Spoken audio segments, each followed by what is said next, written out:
Content నచ్చితే like, share, subscribe చేయర్రి. ఇంకా బాగా నచ్చితే పే చేసుకుని మాత్రం అస్సలు మర్చిపోవద్దు. మీరు పంపే రూపాయి అయినా కూడా నాకు అది చాలా చాలా చాలా ఇంపార్టెంట్ అండ్ చాలా పెద్దది. ఇవాళ వెంకటేశ్వర స్వామి వారి దేవస్థానానికి రాజకీయ పలుకుబడి కలిగినటువంటి వ్యక్తులంతా బోర్డులో వచ్చేస్తున్నారు. అవును, ఒక్క ధార్మికుడు లేడు, ఒక పండితుడు లేడు, ఒక చదువుకున్నటువంటి వాడు లేడు. అంటే కేవలం రాజకీయ పునరావాస కేంద్రం ఏమిటి అంటే తిరుమల తిరుపతి దేవస్థాన ట్రస్ట్ బోర్డు. నేను మాత్రం ఒకటి బాగా విశ్వసిస్తా, వెంకటేశ్వర స్వామి లీల ఎట్లా ఉంటుంది అంటే కల్లారా చూసా, అనుభవంలో పొందా. నా అనుభవంలో చెబుతున్నా, అక్కడ వెంకటేశ్వర స్వామి వారు విగ్రహంగా లేడు, సాక్షాత్తుగా నిలబడి ఉన్నాడు ఆయనే దైవంగా. అందుకే మీరు ఎప్పుడైనా దేవుణ్ణి చూచారా అని నీవు నన్ను ప్రశ్న అడిగితే నేను దేవుణ్ణి ప్రత్యక్షంగా చూశా. ఎక్కడ చూశావు? తిరుమలలో గర్భాలయంలో వెంకటాచలపతిని చూశా, ప్రత్యక్షంగా చూశా. ఆయన లీలలు, ఆయన మహిమలు అనంతం, మనకు అర్థం కాదు. అటువంటి ఆయనతో ఇవాళ క్రీడలాడుతున్నారు, గేమ్స్, దేవుడితోనే ఆటలు మొదలుపెట్టారు. ఈ ఇంటర్వ్యూ రికార్డ్ అయ్యి ఖచ్చితంగా ఉంటుంది కాబట్టి నేను చెబుతున్నా, ఈ రోజున దేవుడితో ఎవరెవరు ఆటలు ఆడుతున్నారో వారి పతనం తప్పదు. మరలా మనం ఈ వీడియో 2-3 ఏళ్ల తర్వాతనో 4 ఏళ్ల తర్వాతనో ప్లే చేసి చూసుకుంటే అప్పటికే జరగవలసిందంతా జరుగుతుంది. ఇప్పుడే నేను భవిష్యత్తు చెప్తున్నా. ఎందుకు చెబుతున్నామంటే వెంకటాచలపతి మీద నమ్మకం. మానవ తప్పిదాల వల్ల పులులొచ్చి మీద పడుతున్నాయి, మానవ తప్పిదాల వల్ల, మానవ అపరాధాల వల్ల ప్రకృతిని మనం ఇష్టం ఉన్నట్టుగా పీడిస్తున్నాం. ఏడుకొండల పర్వతం, ఆ వెంకటేశ్వర స్వామి వారి పర్వతం ఉందే, అది దైవశక్తుల కూడలి. శ్రీశైలం నుండి వెంకటాచలం వరకు మొత్తం దైవీ శక్తులే.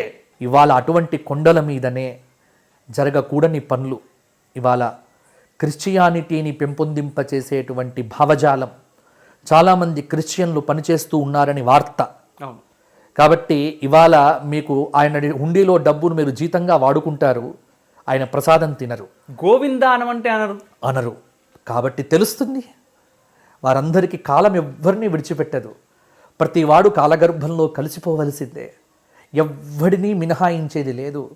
ప్రతి ఒక్కటి లెక్క సరిదిద్దబడుతుంది, గుర్తుపెట్టుకోండి. ప్రతి దానికి జవాబుదారీతనం అది ఎక్కడ చూపించాలి, చూపించవలసిన పరిస్థితి ఏర్పడుతుంది. కానీ ఆ పరిస్థితి వచ్చినప్పుడు నీ దేహమే నీకుండదు, గుర్తుపెట్టుకోండి. అందుకే ఇవాళ తిరుమలలో ఏవైతే జరుగుతున్నాయో మానవ తప్పిదాలు, వాటన్నింటికి లెక్కలు చూపవలసిన బాధ్యత హిందూ సమాజంది. కళ్ళు తెరవండి, ఇప్పటికైనా హిందూ సమాజం తెరిచి ఒకసారి చూడండి. నాటు తిరుమల, నేడు తిరుమల ఎలా ఉందో. బుద్ధుండాలి ఆంధ్రప్రదేశ్లో ఉన్నటువంటి ప్రజలందరికీ కూడా. ఎందుకు అంటే ప్రజలందరినీ నేను తిడుతున్నా అనే మాట కాదు, ఒక దుర్మార్గులు అని తెలిసినప్పటికీ కూడా సనాతన ధర్మానికి వ్యతిరేకంగా ఉన్నటువంటి వారికి ఏ ఓట్లు ఎందుకు ఇవ్వాలి?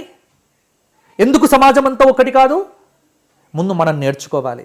నాకైతే ఒక్కటి తిరుమల మీద విశ్వాసం అమోఘ్, ఏమిటి అంటే వెంకటేశ్వర స్వామి చూస్తున్నాడు, ప్రతిదీ లెక్క పెడుతున్నాడు.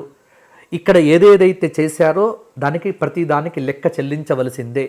ఎవ్వడిని ఇక్కడ మినహాయించడం కుదరదు, ప్రతి దానికి లెక్క చూసుకోవలసిందే. ఇవాళ ప్రతి ఒక్క అధికారి లెక్క చూపవలసిందే. ప్రతిరోజు వెంకటేశ్వర స్వామి యొక్క సహస్రనామార్చన అయిపోయిన తర్వాత కొలువు అని ఉంటుంది. ఈ జేఈఓ కానీ ఏఈఓలు కానీ వీళ్ళందరూ వీళ్ళు ఏం చేస్తారు అంటే కొలువులో ఈరోజు హుండీ ఆదాయం ఎంత, ఇదంతా స్వామివారికి చెప్పుకొని వస్తారు. రోజు జరిగేటువంటి సేవ అది. ఇక్కడ ఎలా అయితే చెప్పుకుంటున్నారో యమధర్మరాజు దగ్గర కూడా లెక్కకు లెక్క చూపించవలసి వస్తుంది. వంశాలు నిర్వంశాలు అయిపోతాయి ఆ స్వామితో పెట్టుకుంటే. ఇంకా వంశాలు ఉండవు, డబ్బులు మిగలవచ్చు, కోట గోడలు మిగలవచ్చు. ఇవాళ మీరు అనుకోవచ్చు, స్వామిని తిరస్కరించి హిందూ ధర్మం మీద కొంత చిన్న చూపు చూసినటువంటి ముఖ్యమంత్రుల యొక్క గతి ఏం జరిగిందో ఇవాళ హిందూ సమాజానికి, యావత్ జాతికి నేను చెప్పాల్సిన పని లేదు, నిదర్శనంగా కనిపిస్తున్నది. ఇంకా ఆ దారి మూసుకొని లేదు, ఆ దారి తెరిచే ఉంది.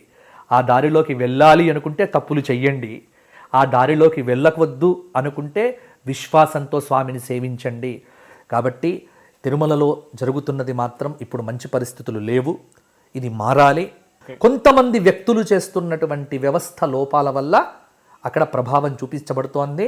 అటువంటి వ్యక్తులు ఎవరైనా ఎంత పెద్దవారైనా మూల్యము చెల్లించవలసిందే. కొన్ని రోజులు ఆగితే చూస్తావు అమోఘ్, తొందర ఎందుకు, మనం మాట్లాడాల్సిన పనిలే. మనం మాట్లాడినటువంటి ఇంటర్వ్యూ అవన్నీ జరిగిన తర్వాత కూడా ఒకసారి ప్లే చేసి చూసుకోవచ్చు. ఓహో అప్పుడు మీరు మాట్లాడారు కదా, ఇప్పుడు జరిగింది కదా అని ఆ ఇన్సిడెంట్ ఈ ఇన్సిడెంట్ మీరు పక్కన ప్రోమోలు వేసి కూడా చూసుకునే టైం వస్తుంది. నాకు విశ్వాసం, ఎందుకంటే వీరందరి మీద కాదు, లోపల ఉన్నటువంటి వెంకటాచలపతి మీద అచంచలమైన విశ్వాసం ఉంది.